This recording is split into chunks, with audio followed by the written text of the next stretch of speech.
Hello everyone, and welcome to this week's Culture Report. My name is Antonia Velez, and we have a lot for you today. From going a little deeper into current events, to a pop of pop culture, to a story about a family keeping a centuries-old tradition alive. Now, let's start in the U.S., where we have a new president. After Donald Trump's inauguration, the 47th president started his second term in office like he said he would, putting pen to paper and making good on some of the promises he ran on, and reversing dozens of former President Joe Biden's moves. Trump has signed more than 20 executive orders with an America First angle. So this is January 6th. These are the hostages. Approximately 1,500 for a pardon. Yes. Full pardon. One of Trump's first day one moves was to pardon those who were convicted for their actions during the Capitol riot that took place as Congress certified Biden's win in the 2020 election. He also commuted 14 sentences related to the attack. Former leaders of the Oath Keepers and Proud Boys, two far-right groups, were released from prison following Trump's clemency order. More than 200 of those pardoned had pleaded guilty to assaulting police, and over 100 officers were injured. As of today, it will henceforth be the official policy of the United States government that there are only two genders, male and female. In addition to pushing a gender binary at the federal level, Trump is also rolling back diversity, equity, and inclusion efforts. He's called for the termination of DEI programs within the executive branch and put all federal DEI officers on leave. He's also prohibited the use of federal dollars to, quote, promote gender ideology. All illegal entry will immediately be halted, and we will begin the process of returning millions and millions of criminal aliens back to the places from which they came. Now, the start of Trump's immigration crackdown takes steps back from some long-standing policies and expands both the pool of undocumented immigrants at risk of deportation, as well as where agents can arrest them, including schools and churches. He suspended the refugee admission program, stopping pre-planned refugee arrivals, and is allowing members of the military to act as immigration and border enforcement agents in framing migrant entries as a national security threat. Trump is also aiming to put an end to birthright citizenship, or the practice that grants children citizenship regardless of their parents' status. However, since his move to eliminate this, Trump has been sued by more than 20 states in an effort to stop his decision. A federal judge temporarily blocked the order on Thursday as part of some of those lawsuits. These are certainly not the only roadblocks that Trump is or will be facing. I spoke with immigration attorney Matt Sheftel and our legal expert Whitney Traylor to break down how these challenges work and go more in depth about some of Trump's executive orders. Thank you both so much for being here today. Whitney, I want to start with you. So we know that there are limits to the power of executive orders, and we're already seeing pushback on several of them. As a refresher, can you kind of explain to us how executive orders work, who can challenge them, what that process looks like? I mean, we're seeing that even with like some of the January 6th riot pardons. Yes. So an executive order it does have the force of law. It is a document that's signed by the president, and the president, as the head of the executive branch, signs these executive orders, which essentially instructs the federal government to follow through on a policy, to not do certain things. And the executive order, they can be challenged for a number of reasons, because since this doesn't go through a congressional process, there's no check and balance for the most part. It's just one president signing it and implementing this policy, if you will. And so they can be challenged on things such as the president didn't have the authority, or it violates the checks and balances, or it was unconstitutional, which we're now seeing. So in some of the executive orders that were issued, particularly birthright and the one establishing the Department of Government Efficiency, those have already been challenged. And it's not surprising, and they're challenged on those grounds. And so people want to be real careful that we don't put too much power in one person with just signing an executive order. Matt, speaking of birthright citizenship and other executive orders surrounding immigration, can you speak to like the feasibility of some of these orders, be it for, challenges in Congress or in courts, or for other reasons? Like, are there any orders that you believe are too ambitious for even the president to fulfill? Absolutely. I think the majority and most likely the vast majority of the content of these executive orders are going to be challenged and go beyond the president's power. And just kind of building on what Whitney said, one way to think about it is, we have three branches of government. The president's charged with enforcing existing laws. Our legislative branch makes new laws, and our judicial branch interprets ambiguous laws. So executive orders are limited to enforcing existing law. And he's gone way past that on a variety of things. What are some other orders, like outside of immigration, that you think might be challenged, or you might think that will actually end up impacting communities, like in any other field? Well, there's so many. I mean, I know that there's already been a challenge to the Department of Government Efficiency because of a lack of transparency, because you have actually a non-citizen, Elon Musk, without certain clearances allegedly heading that up. So that one is going to be challenged as well. And a number of these, they're not implemented until 30 days, 120 days. And so there will be challenges when it just may not be ripe at this point. Anything? This is tangential to a lot of the executive actions related to immigration, but broadly, Trump's trying to increase the use of the military at the southern border and internally. And there are, I'm not an expert on this area of law of when you can use the military for civil reasons, but there are restrictions on that. Yes. Right. And so try to use the military, for internal immigration enforcement at the border and for other, non-immigration related things. There are a lot of laws, just like he's done in the immigration context. He's completely trying to go around our rules about using the military. And obviously just culturally and as a society, to have our military engaged, that's not what our military is for. Right. It's not supposed to be used against people who are already in this country. And so I think that's going to be broadly challenged. And that's a great point, because in doing that, he's declared a national emergency at the southern border, and he's also declared a national energy emergency to allow more drilling. And the purpose of that is that opens up a number of statutes. It makes it easier it takes out a lot of the red tape when you can declare a national emergency. And under the National Emergency Act of, I think, 1976, they didn't actually define an emergency. So there's broad, we will, I suspect, get litigation, and we'll get some case law that actually does define that. But that, strategically, that made sense. I want to ask, Matt, you work with individuals and families all the time. Can you speak to what you're hearing from them? What are they feeling? And what's some advice that you've been giving them that you could share with, maybe migrants who are watching this or loved ones of migrants?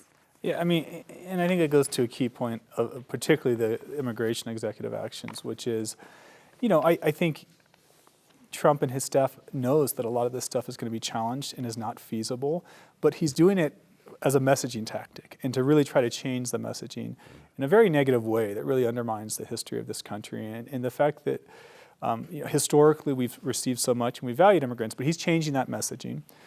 And so a lot of it's, so I try to put my clients, to the extent that I can, I look at their individual case, what's going to apply to them, and just give the legal analysis. But I think for a lot of individuals, they're terrified of having contact with immigration. Is immigration going to show up at their workplace? Is it going to show up at their home?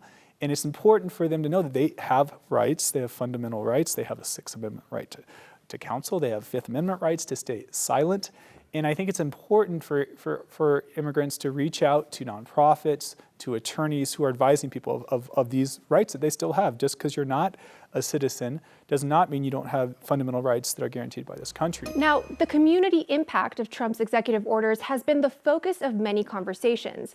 For the LGBTQ plus community, some of the consequences of Trump's efforts for the government to recognize only two genders will vary from state to state. But this push for an exclusionary gender binary could affect crucial gender transition healthcare, as taxpayer dollars would no longer be able to fund them. In Colorado, advocates of the queer community told 9 News reporter Jaleesa Irizarry they're already talking to lawyers about how they can plan to protect queer folks. We're prepared as we can be in figuring this all out. There's things that the federal government can do that we don't have any control over. That's the frightening thing.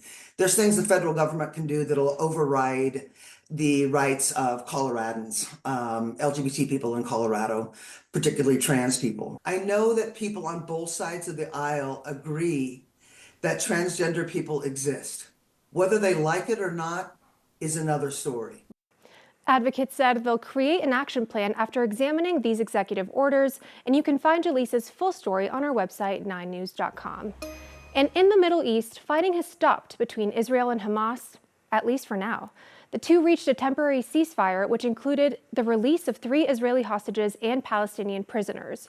90 prisoners, all women and children, were released as part of the first phase of this 42-day ceasefire. The 3 Israeli hostages were reunited with their families after being taken from the start of the war. The first phase will bring much-needed relief to Palestinians who have faced 15 months of airstrikes. It'll also see the gradual withdrawal of Israeli forces from central Gaza and allow displaced Palestinians to return to the area.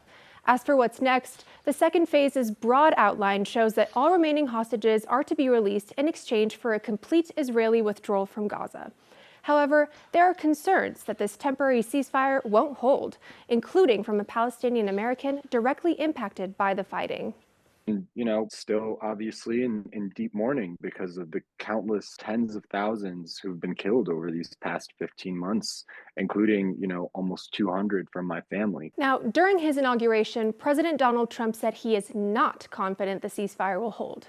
Israeli leaders promised to end the ceasefire agreement if they do not believe Hamas is holding up its end of the deal. And the state of California continues to be plagued by wildfires. The 2 largest are the Palisades Fire and the Eaton Fire. Combined, both have burned more than 47,000 acres, destroying homes, businesses, and causing massive damage outside of Los Angeles. At one point, the LA area was dealing with at least 5 fires at once.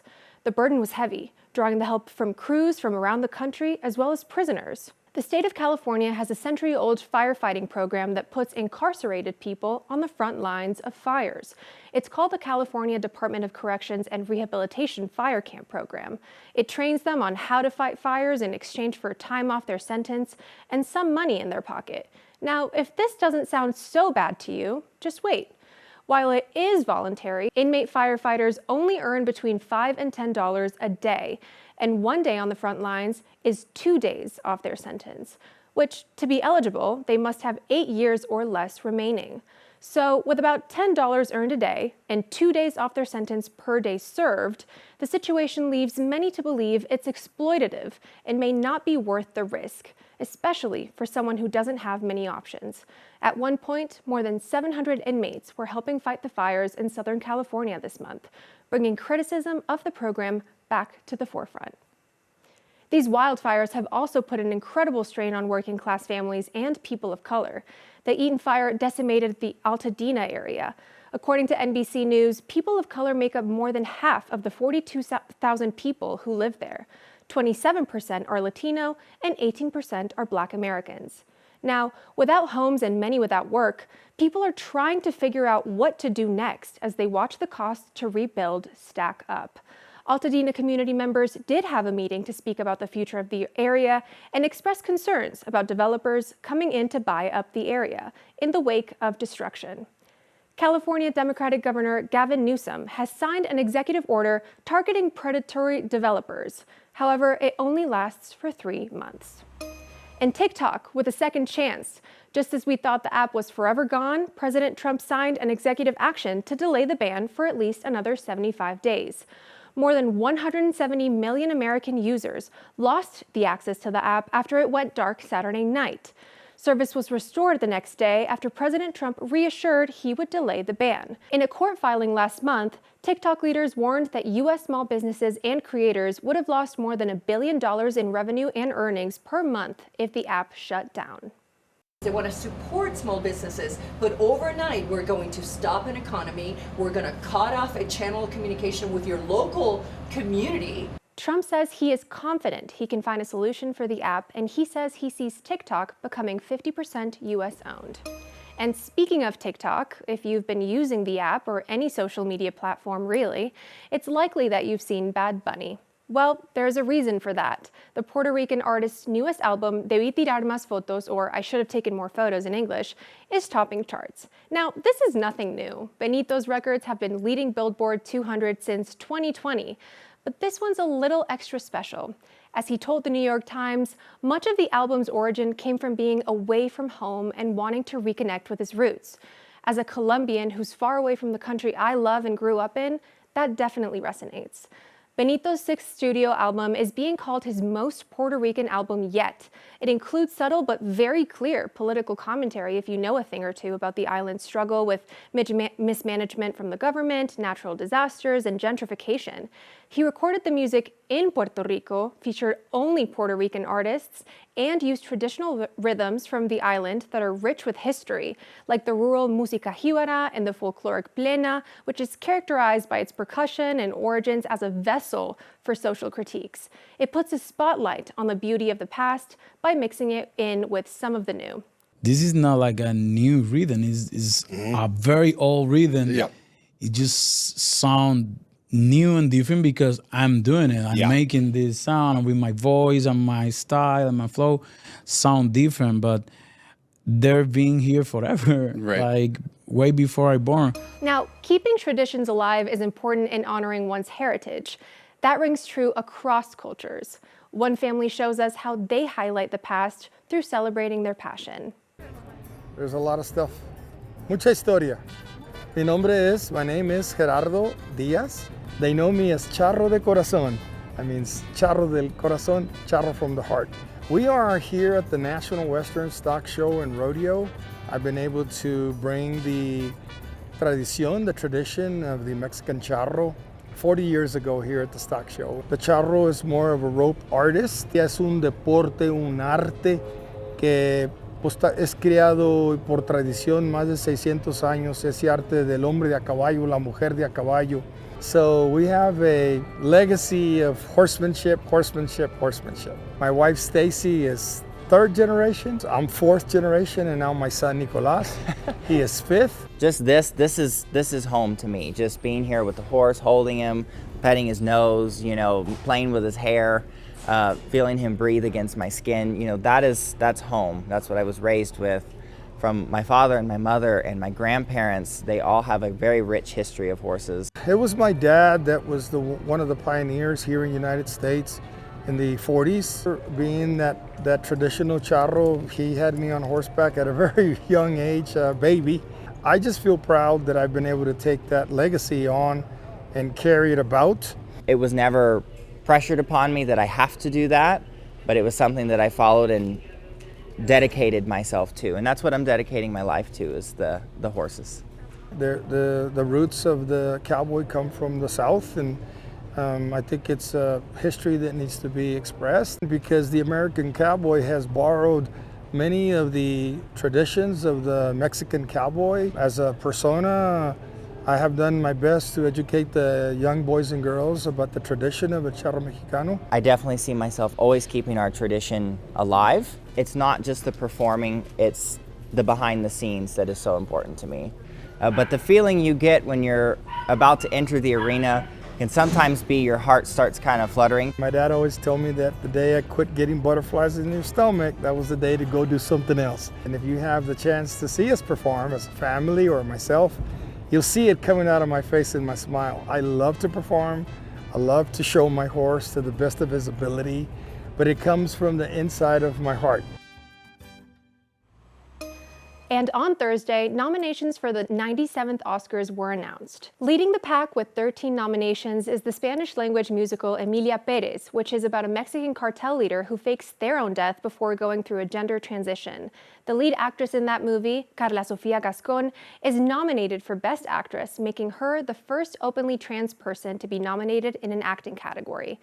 However, there's been some criticism of the film since it addresses topics sensitive to Mexican culture, and some people say it doesn't do it justice.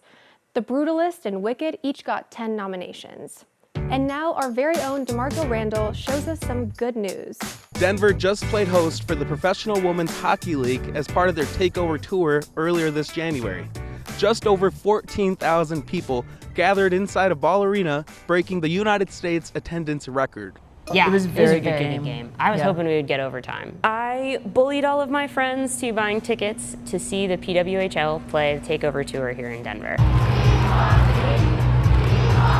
This whole time, we've always known if if we build it, people will come. Filling up these NHL arenas is proof of that. Frost goalie Nicole Hensley knows these new stages aren't the only thing that's helped boost the league in popularity. It's weird because last year you would just say, oh, I play for Minnesota, and this year to actually be able to say, like, oh, I play for the Minnesota Frost, it sounds a little bit different, and it sounds right. So, yeah, it's been awesome. And for local hockey fans in Denver, the league's presence struck hope as the PWHL looks to expand. PWHL has come up with this concept of like these takeover tours where they're taking the PWHL on the road. And they're looking for expansion zones. The big thing of note at the game was that Denver broke the attendance record for amount of people going to a professional women's hockey game in the United States. 14,018. It was fun to be a part of breaking that kind of record and knowing that, you know, showing up to support these sports like actually does mean something. It kind of tells those little girls who are thinking about this as a dream that we're going to be there for them too, right? Like it's not a one-time deal. It's we want a team because we want to keep seeing it. We want to make sure there's space for you. Your body belongs here. You deserve to be here. And to hear kind of Denver say, yeah, we want that to be you. We want a team here. We want to continue building on this and have those opportunities for you, I think was really like special. The fans have really grasped onto it too, and it's been a lot of fun. 14,018 people in attendance for this. And with women's professional soccer set to join in 2026, maybe we'll welcome another women's franchise to the Mile High City. Reporting for the Culture Report, DeMarco Randall, 9 News. All right, thank you so much for joining this week's Culture Report. We'll be back to continue the conversation right here on 9 News Plus and 9news.com.